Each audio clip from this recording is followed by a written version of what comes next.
Number 1. Moldy bread. A wound is turning green. The skin is hot, swollen, and angry. There are no doctors, no hospitals, no little orange bottle of pills, and the nearest thing to a pharmacy is a rotting loaf of bread sitting in the corner of a cave. So someone reaches for it and presses the mold directly into the open wound. It sounds insane. It sounds like a great way to die. But here's the wild truth. Certain molds naturally produce compounds that kill bacteria. They had no clue why. They couldn't see germs. They'd never heard the word microbe. Yet slap that fuzzy green mold on a wound, and the wound sometimes got better.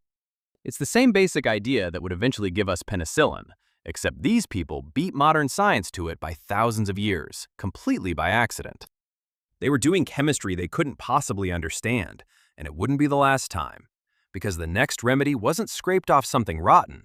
It was sweet, golden, and pulled straight out of a very angry beehive. Number 2. Honey. Now imagine being the person whose job it is to get the honey. You're climbing a tree, arm shoulder deep in a hive. Thousands of bees deciding today is a great day to ruin your life. All for a sticky golden goo. From the outside, it looks like a terrible trade. But that goo was one of the most powerful medicines of the ancient world. Spread honey over a wound, and something quietly remarkable happens. Honey is naturally antibacterial. It pulls moisture out of bacteria. It's too acidic for most germs to survive in, and it forms a protective seal over damaged skin. Ancient Egyptians wrote it into their medical texts. It shows up in healing recipes across the entire ancient world. And here's the kicker. Honey never really spoils. Archaeologists have found pots of it in tombs, thousands of years old, still perfectly good to eat. So one of humanity's oldest medicines was also one of its tastiest. But the next one? You definitely don't want to lick it off the tree. Number 3. Pine resin. Run your hand down the trunk of a pine tree and you'll find it. That sticky, stubborn sap that refuses to leave your fingers. Annoying, right? To an ancient human, that sticky mess was basically nature's Band-Aid. Smear pine resin over a cut and it hardens into a tough, waterproof seal. A primitive bandage that keeps dirt out and holds the wound shut. But here's the crazy part. It wasn't just glue. Pine resin naturally contains compounds that can fight bacteria, meaning it helped protect the wound while it healed. Think about how clever that is. No bandages, no stitches, just tree glue. That happens to be mildly antiseptic, sitting on every pine in the forest, free for anyone who noticed. Sealing a wound is one thing, but what about the pain that comes with it? The throbbing, the fever, the misery. For that, they turn to something you'd walk right past without a second glance. Number 4. Willow bark. Say your head is pounding, your body aches, you've got a fever cooking. There's no medicine cabinet, but there is a willow tree by the river. So you peel off a strip of bark and you chew it. It tastes bitter and awful, but within a while, the pain eases, the fever softens. And ancient people learned this the hard way, tree by tree, generation by generation. Here's the jaw-dropper. Willow bark contains a natural compound called salicin, and salicin is the direct ancestor of the pill sitting in your kitchen right now, aspirin. That's right. One of the most common medicines on Earth started as tree bark that suffering humans chewed on out of desperation.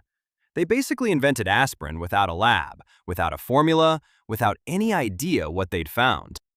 So they could seal wounds and dull pain. But what happens when the danger isn't outside the body? It's already inside it. Number 5. Charcoal. Someone eats the wrong berry, or drinks bad water, or swallows something that was very much not food. Now their stomach is a war zone and the poison is spreading. The fix? Reach into the cold remains of last night's fire and grab a handful of charcoal. It sounds like a joke. Eat the burnt stuff from the campfire to feel better? But charcoal has a secret structure.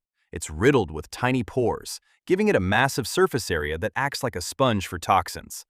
It binds to poisons before your body can absorb them, then carries them straight out. And this isn't ancient superstition we've since thrown away. Activated charcoal is still used in emergency rooms today to treat certain poisonings. The campfire cure survived into the modern hospital. Fire gave them more than warmth then, But the next remedy came from the exact opposite place, the cold, wet ground beneath their feet. Enjoying the video so far? Hit like and subscribe. Bonk would appreciate it. Now let's get back to ancient medicine. Number 6. Clay and mud. We tell kids not to play in the mud. Ancient humans would have laughed at us. When someone got a nasty bite, a stubborn skin infection, or an open sore, they'd sometimes reach down and pack it with a specific kind of clay. Not any old dirt, certain natural clays only. And those clays are quietly incredible. Some of them are naturally antibacterial. They can pull harmful substances out of a wound, soak up excess fluid, and cool inflamed, angry skin. The trick was knowing which mud. Some clays healed, some did nothing, some might make it worse. So this wasn't random. It was hard-won knowledge, passed down like a family recipe, about exactly which patch of earth to trust. But sometimes clay alone wasn't enough to protect a wound. Sometimes they needed something greasier, something that came fresh off the hunt. Number 7.